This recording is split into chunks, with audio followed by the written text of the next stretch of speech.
Вот явно. Да, поэтому дело...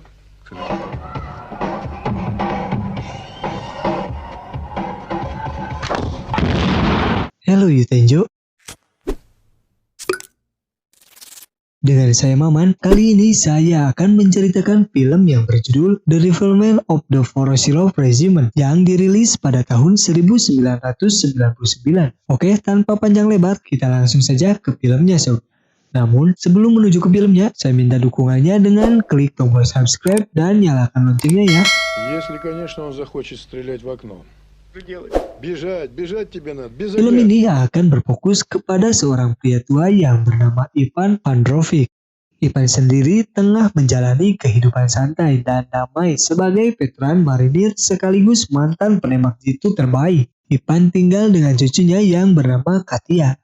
Sedangkan ibu Katia harus berpindah ke negara Turki dan Katia harus tinggal bersama kakeknya untuk meneruskan sekolahnya di negara Rusia. Namun siapa yang menduga kehidupan damai Ivan seketika rusak oleh ketiga pemuda ini. Mereka bertiga ini bisa disebut pemuda yang kurang baik. Di saat itu, Jack melihat Katia yang sedang lewat dan tentunya pakaian Katia yang serba menonjol membuat Jack berniat buruk. Kebetulan pas Jimmy mengatakan bahwa Katia adalah teman satu sekolahnya, jadi dia bisa dengan mudah untuk merayu Katia. Lantas Jimmy dan Nico menghampiri Katia yang akan segera pulang. Di sana Jimmy mengundang Katia agar ikut minum-minum dalam rangka ulang tahun temannya. Awalnya Katia menolak penawaran tersebut.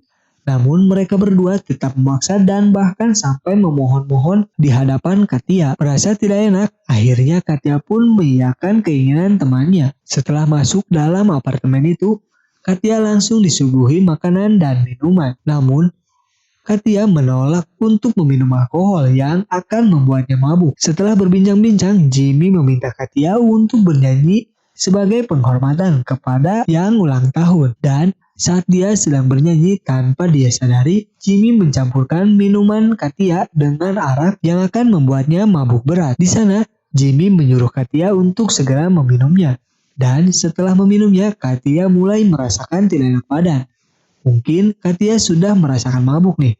Katia yang mengatakan bahwa ia akan segera pulang. Namun, mereka bertiga menahan Katia dan dari sinilah Katia akhirnya diperkaos secara bergilir oleh mereka sob. Setelah dinikmati, Jimmy membiarkan Katia pulang dengan rasa hancur hati. Di sana Jimmy memberikan sebuah uang kepadanya, tapi saat di jalan Katia membuang uang tersebut. Dan mungkin ia berpikir bahwa uang tidak bisa membeli segalanya, termasuk kehormatan wanita. Setelah pulang ke rumah, Katia tidak bisa menahan rasa sakit hatinya. Lantas sang kakek yang melihatnya langsung menghampirinya dan menanyakan apa yang terjadi. Namun saat melihat ada darah yang mengalir, Ivan langsung mengetahui bahwa cucunya telah diperkaos. Kemudian Ivan menanyakan siapa yang telah melakukannya. Katia menjawab bahwa yang telah memperkaosnya adalah tetangganya sendiri. Mendengar hal itu, Ivan berniat akan membuka gerbang iblisnya dan akan membunuh mereka. Namun saat ia hendak akan ke apartemen itu, Ivan ditahan oleh tetangganya yang bernama Presin. Kebetulan Presin merupakan seorang polisi, jadi Ivan langsung menceritakan yang telah terjadi kepada cucunya itu. Presin bertanya di mana sekarang Katia.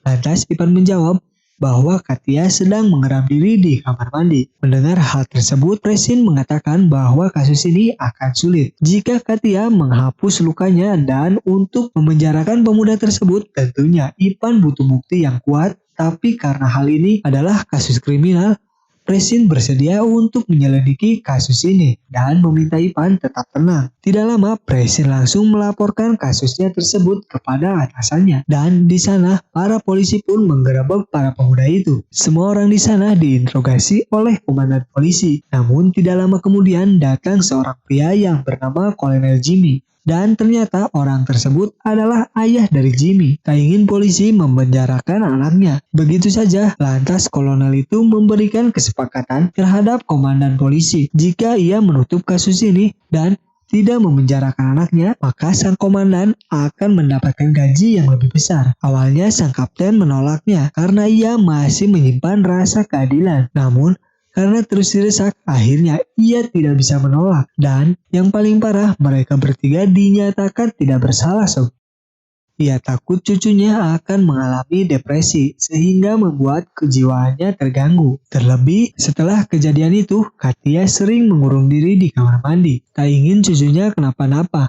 Ipan pun akhirnya memanggil dokter psikiater untuk menenangkan kejiwaan Katia, dan untungnya sang dokter mengatakan bahwa kejiwaan Katia sudah mulai membaik. Satu-satunya cara agar ia bisa terlepas dari depresi, maka ia harus melupakan semuanya yang menimpanya. Esok paginya Ipan ditelepon oleh anaknya bahwa ia akan menjenguk cucunya ke sini. Lantas Ipan mengatakan lagi kepada Katia.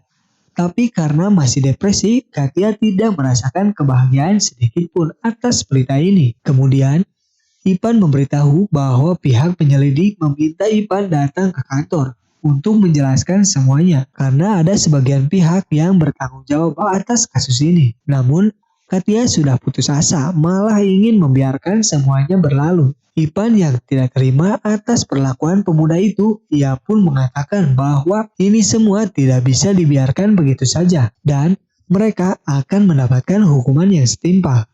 Esok paginya, Ipan dan Katia pun datang ke kantor polisi di mana Katia akan melaporkan kejadian tersebut. Namun apa yang terjadi? Ternyata pihak penyelidik malah bertanya yang tidak-tidak terhadap Katia dan paling parahnya ia malah menuduh bahwa Katia sebagai wanita pelacur yang ingin dibayar dari mereka. Jelas saja, Katia yang sebagai korban malah dituduh seperti itu.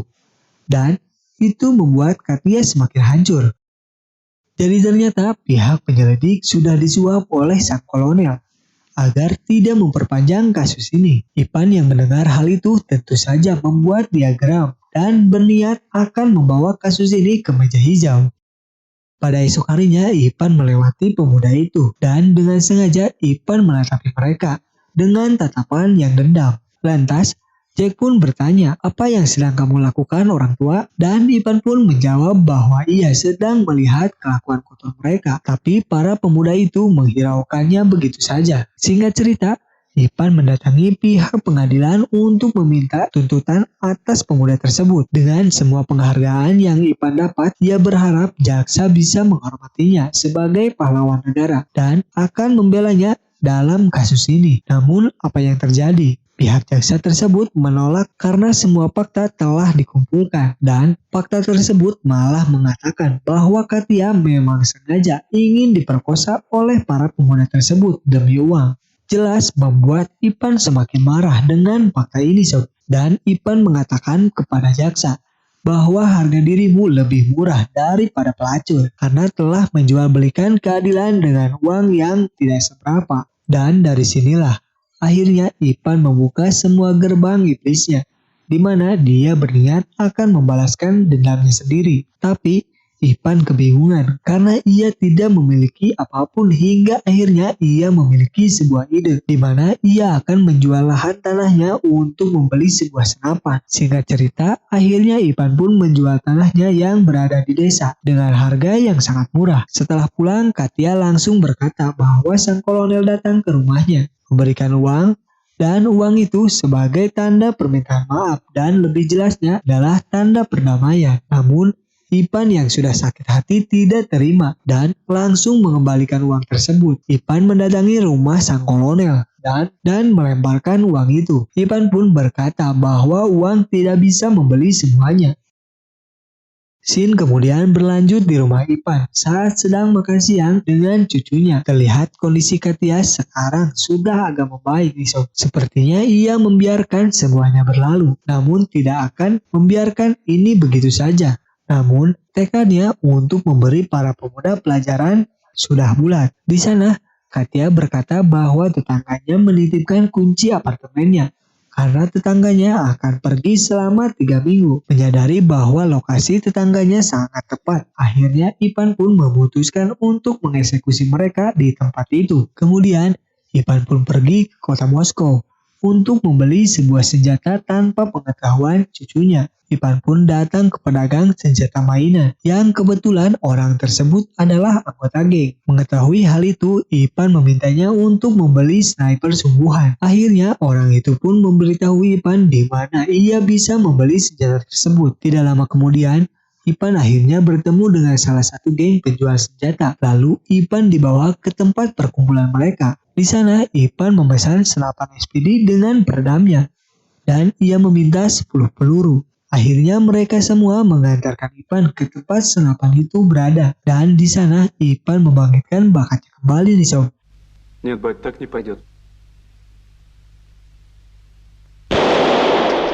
Benar saja, tembakannya masih sama seperti dulu yang mana masih tepat pada sasaran. Lantas hal itu membuat anggota gangster di sana kaget dan mengatakan bahwa Ipan masih seorang sniper terbaik. Tanpa memberitahu siapapun, akhirnya Ipan membeli senapan tersebut dan dari sinilah ia akan membalaskan dendamnya. Kebetulan anaknya datang menjenguk Katia. Di saat Katia masih merasa sedih, ternyata orang tuanya tidak peduli. Dan ia malah meminta uang kepada Ipan. Karena ia mengetahui kalau Ipan sudah menjual lahannya yang di desa. Ipan yang baru saja membeli senapan pun tidak memiliki uang lagi.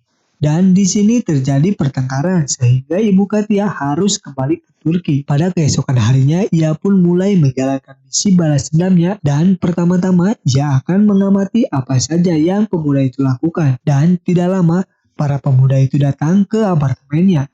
Tidak ingin membuang kesempatan, Ipan langsung pergi ke tempat di mana ia akan menembak.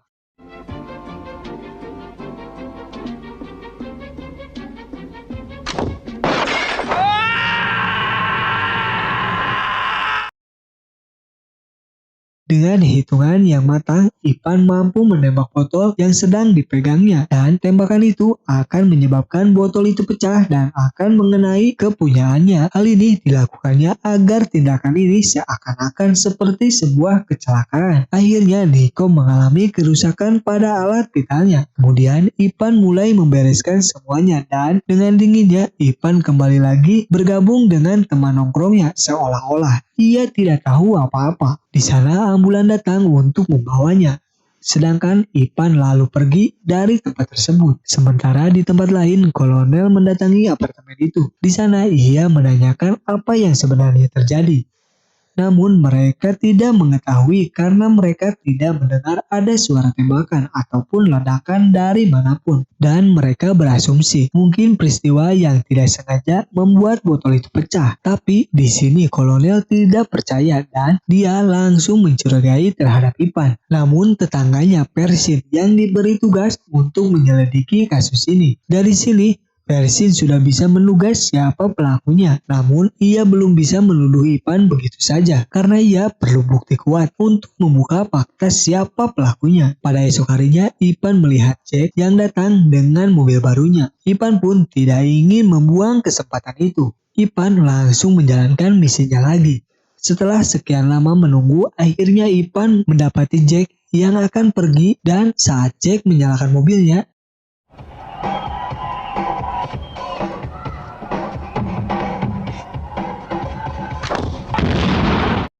Ipan berhasil menembak mobilnya itu, sehingga membuat Jack mengalami luka bakar yang sangat fatal. Seperti biasanya, Ipan langsung menghampiri kerumunan dan seolah-olah ia tidak tahu apa-apa yang terjadi.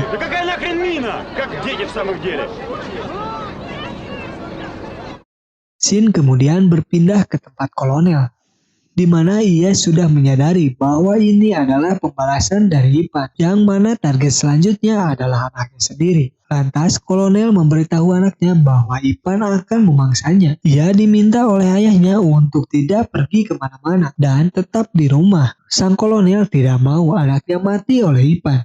Akhirnya kolonel harus turun tangan untuk menangkap Ipan. Sin kemudian kembali ke rumah Ipan. Di saat Ipan keluar, Katia didatangi oleh Persin yang sedang menyelidiki kasus ini. Ia berpura-pura bertamu ke sana hanya untuk sekedar beristirahat, tapi nyatanya ia mencari di mana senapan itu disimpan. Namun sayangnya, Persin tidak menemukan senapan itu. Ia menemukan sebuah kunci rumah tetangganya, yang mana mungkin dari kunci ini menjadi sebuah petunjuk untuk dirinya mengenai di mana senapan Ipan disimpan. Sementara di rumah kolonel, Jack dibekali senapan agar ia bisa berjaga-jaga. Sedangkan sang kolonel mengirim beberapa polisi untuk memeriksa rumah Ipan, di mana ia berniat untuk mencari senapan itu. Dan dari senapan itu bisa menjadi bukti kuat agar Ipan dipenjara. Namun saat di rumahnya ia tidak menemukan senapan itu. Tapi saat diperiksa tiba-tiba datang tetangga Ipan yang menitipkan kunci. Dan ia meminta kunci tersebut. Dari sini sang kolonel mulai curiga dengan rumah tetangganya yang mungkin saja rumah itu menjadi tempat Ipan mengeksekusi dua pemuda itu. Lantas kolonel langsung mencari senapan itu. Namun di sana kolonel dan pihak kepolisian tidak menemukan bukti yang kuat. Karena tidak ada bukti yang ditemukan, akhirnya para kepolisian pun pergi dari tempat itu. Sebelum pergi, kolonel mengancam Ipan jika terjadi apa-apa terhadap anaknya, maka kolonel tidak akan segan-segan menghukum Ipan. Namun Ipan dengan santainya menjawab bahwa ia terlambat menyelamatkan anaknya. Mendengar hal itu, kolonel langsung mengira bahwa anaknya sudah dibunuh.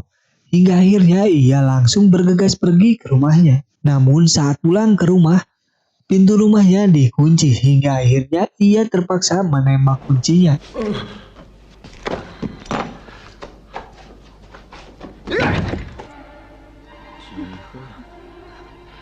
Dan tiba-tiba anaknya sendirilah yang menembak kolonel. Mungkin karena rasa takut yang berlebihan. Ia mengira bahwa itu adalah Ipan. Dan karena rasa takut yang berlebihan, akhirnya ia mengalami gangguan mental. Di akhir film, Persin akhirnya menemukan senapan yang disimpan Ipan.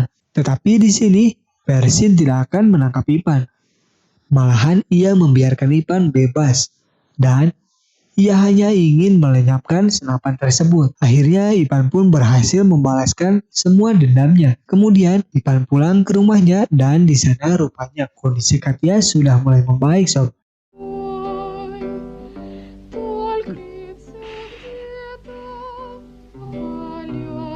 Dan film pun tamat.